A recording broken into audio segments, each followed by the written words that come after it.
Good morning, students. Today we will start our third chapter number 18, pollution of air and water. I think you have read already about this. What is pollution? Any unwanted material that is added to air or water. It makes our air and water polluted and it affects our health and our surroundings very much. Let's read the chapter. Paheli and Bujo were very excited to know about Taj Mahal in Agra is one of the 7 wonders of the world. आप भी जानते हो ये सब. But they were disappointed to hear that the beauty of this monument in white marbles, किसका बना हुआ है ये white marbles का, is being threatened by air pollution in the area surrounding the Taj. They were eager to know if something can be done to control the air and water pollution. क्या कर सकते हैं हम? We are all aware that our environment is not what it used to be. जैसा होना चाहिए वैसा नहीं है. जैसे हमें धीरे सब मीडिया से भी पता लगता है कि हमारे एनवायरनमेंट की क्वालिटी क्या हो रही है, फॉल हो रही है. तो हमें इस क्वालिटी ऑफ एयर का हमारे और वाटर का हमारे लाइफ पर बहुत अफेक्ट पड़ रहा है. बहुत सारी डिसीजेस, रेस्पिरेटरी सिस्टम की डिसीजेस मेनली इस वजह से ही होती है. For example, a steadily rising. We shudder to imagine a time when clean air and water may no longer be available. तो हम क्या करेंगे? तो इन हार्मफुल चेंजेस जो हमारे सराउंडिंग में है और हमारे लाइफ पे उसका क्या अफेक्ट है, we will read it. Air pollution. हम कुछ टाइम के लिए विदाउट फूड सर्वाइव कर सकते हैं, बट विदाउट एयर हम कुछ मिनट्स भी सर्वाइव नहीं कर सकते. This simple fact tells us how important clean air is to us. You know already that it is a mixture of gases. 78% is nitrogen, 21% is oxygen. Carbon dioxide, argon, methane, ozone and water vapor are also present in very small quantities. अब आप कहीं भी जाते हैं जहाँ से smoke आ रहा है, जैसे तो आपको क्या होता है, कफिंग स्टार्ट हो जाती है या रेस्पिरेशन में प्रॉब्लम स्टार्ट हो जाती है. तो you can compare these two. अगर आप पार्क में जा रहे हो आपको कैसा फील हो रहा है? If you are going on a busy road, how is the quality of air? A residential area and industrial area, the difference between these two. A busy traffic intersection at different times of the day. Early morning में कितना रहता है, afternoon में और evening में. And a village and a town.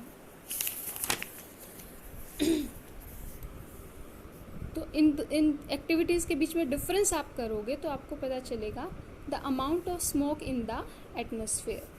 Do you know where the smoke could have come from? कहाँ से आता है द स्मोक? हमें कहाँ से आता है? Addition of such substances to atmosphere modifies it. When air is contaminated by unwanted substances. अगर एयर अनवांटेड सब्सटेंसेस से कंटेमिनेट हो जाती है, which have a harmful effect on both the living and non-living, that is called air pollution. When air is contaminated by unwanted substances which have harmful effect on both the living and non-living. Not only living, it also affects non-living things also. So this is called air pollution. How does air get polluted? अब कैसे pollute होती है? बहुत सारे substances हैं जो air को pollute करते हैं. These are called air pollutants. Sometimes such substances may come from natural sources like smoke and dust arising from forest fires. Volcanic eruptions, जो हमारे नेचुरल, कई बार नेचुरली क्या होता है, फॉरेस्ट में फायर लग जाती है, ये वोल्केनिक एरप्शंस होते हैं जिसकी वजह से ये ऐड हो जाते हैं एनवायरनमेंट के अंदर. The sources of air pollutants are factories. Factories, आजकल हमारी इंडस्ट्रीज इतनी सारी हैं जो स्मोक वो देते हैं, पावर प्लांट्स, ऑटोमोबाइल एग्जॉस्ट, जो भी हम व्हीकल्स यूज़ करते हैं उसमें से जो भी धुआं निकलता है, and burning of firewood and dung cakes, खाना बनाने के लिए जो लकड़ी जलाते हैं, डंग केक्स जलाते हैं, उनसे भी क्या होता है, एयर पॉल्यूशन। आपने बहुत सारी रेस्पिरेटरी प्रॉब्लम्स के बारे में पढ़ा होगा बच्चों के अंदर, जो डे बाय डे बढ़ रही है। तो आप ये सर्वे कर सकते हैं कि किस तरीके से आजकल जो एयर पोल्यूशन है रेस्पिरेटरी प्रॉब्लम्स को बढ़ा रहा है। Many respiratory problems are caused by air pollutions.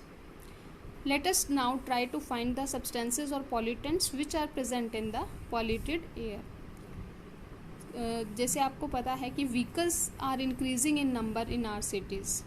Vehicles क्या क्या प्रोड्यूस करते हैं, जब उनका धुआं निकलता है, it produces carbon monoxide, carbon dioxide, nitrogen oxides and smoke. Carbon monoxide is produced from incomplete burning of fuels. जो हमारा फ्यूल जो भी डीजल पेट्रोल है वो इनकम्प्लीट बर्न होता है तो प्रोड्यूस होती है कार्बन मोनोऑक्साइड, जैसे पेट्रोल डीजल के बर्न होने पर। It is a poisonous gas, बहुत ही पॉइजनस गैस है। It reduces the oxygen carrying capacity of the blood. तो हमारी जब ये हमारी लंग्स में ज़्यादा हो जाती है ये पॉइजनस गैस, तो ऑक्सीजन कैरिंग कैपेसिटी को ब्लड के अंदर कम कर देती है। डू यू नो, हमारे दिल्ली में जितने व्हीकल्स हैं उनको वन आफ्टर अनदर अगर हम लाइन अप करें तो क्या होगा, the total length would be nearly equal to combined lengths of 2 longest rivers. तो इतने व्हीकल्स हैं कि 2 लॉन्गेस्ट रिवर जितनी रो बन जाएगी, नाइल एंड अमेजन को मिला के इतनी लॉन्ग वहाँ पर लाइंस बन सकती है। बूझो remember seeing a thick fog like layer. हमें देखो विंटर में क्या होता है, हमें फोग लाइक लेयर दिखाई देती है एटमॉस्फेयर में, वो एक्चुअली क्या होता है, स्मोक। दैट इज़ कॉल्ड, आप सुना भी होगा स्मोक वर्ड, लाइक हम जब दिवाली के आसपास पटाखे जलाते हैं उसके बाद बहुत सारा स्मोक हो जाता है, that is made up of smoke and fog.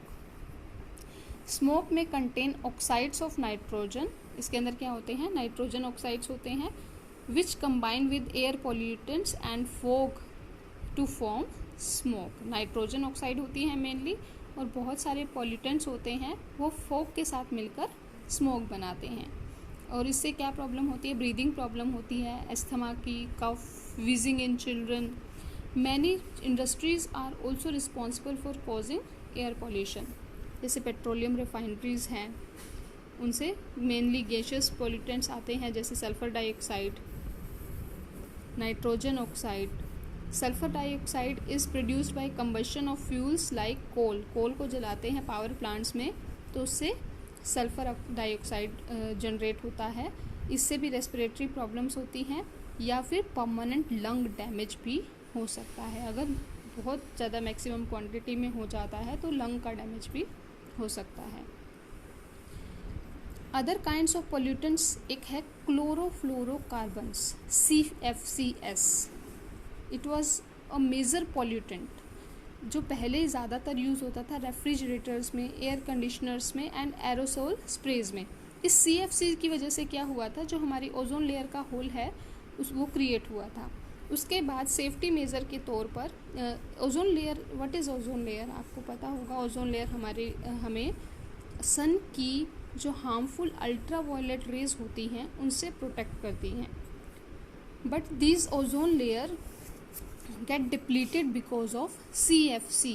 जो भी ये जनरेट होती है क्लोरोफ्लोरोकार्बन्स, ये पॉल्यूटेंट है जो पहले रेफ्रिजरेटर, एयर कंडीशनर, स्प्रेज वगैरह, एरोसोल स्प्रेज वगैरह से जनरेट होता था। लेकिन अब इसके CFC के को यूज़ नहीं किया जाता है इन चीज़ों में, लेस हार्मफुल केमिकल अब यूज़ किए जाते हैं इसके प्लेस पे। In addition to those above mentioned gases, automobiles which burn diesel and petrol also produce teeny particles जो कि एयर में सस्पेंडेड रहते हैं लॉन्ग टाइम के लिए। वो क्या करते हैं, विजिबिलिटी को कम कर देते हैं। जो पॉल्यूटेंट होते हैं हवा में बहुत लंबे टाइम तक रहते हैं, विजिबिलिटी को कम कर देते हैं। विजिबिलिटी मीन्स अगर आप देखिए कि आपको कुछ किलोमीटर तक, कुछ मीटर तक दिखाई दे जाए, वो विजिबिलिटी को कम कर देते हैं। When inhaled they cause disease. तो मेनली इसका कारण क्या होते हैं, industrial process like steel making and mining, इनकी वजह से बहुत से पॉल्यूटेंट रिलीज होते हैं एनवायरनमेंट में. Power plants give out tiny ash particles which also pollute the atmosphere. You read this. What is case study. Taj Mahal का क्या हुआ था, ताजमहल वाइट मार्बल से बना हुआ था और धीरे धीरे पॉल्यूटेंट्स जो थे एयर में उसने उसको डिसकलर करना शुरू कर दिया था वाइट मार्बल्स को. इट मीन्स कि वो जो पॉल्यूटेड एयर है it not only affects living organisms but also non living things like buildings, monuments and statues. किस तरीके से उसने अफेक्ट किया था. वहाँ पे आगरा में है हमारा ताजमहल, वहाँ बहुत सारी रबर प्रोसेसिंग यूनिट्स हैं, ऑटोमोबाइल यूनिट्स हैं, केमिकल यूनिट्स हैं. मथुरा ऑयल रिफाइनरी है that was responsible for producing pollutant like sulphur dioxide and nitrogen oxide.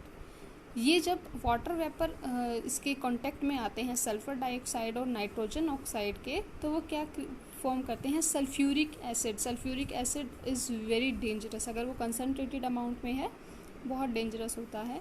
And nitric acid, वो रेन ड्रॉप्स के साथ मिलकर क्या बनाते, the acid drops down with rain, वो रेन के साथ आती थी और रेन को क्या बना देते हैं, acidic.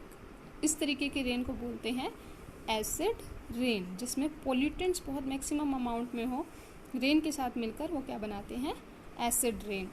Acid rain corrodes the marble of the monument, वो क्या करता है, मार्बल को कोरोड कर देता है, ख़राब कर देता है. This is also called marble cancer. Acid rain की वजह से जो मार्बल कोरोड हो रहा है that is called marble cancer. Suspended particle matter such as the soot particles emitted by Mathura oil refinery has contributed towards the yellowing of marble. तो इसके बाद सुप्रीम कोर्ट ने बहुत सारे स्टेप लिए थे ताज को बचाने के लिए. उन रिफाइनरीज को ऑर्डर दिए गए थे to use cleaner fuels like CNG, LPG, इनका यूज़ करें जो कि ज़्यादा हार्मफुल नहीं होते हैं.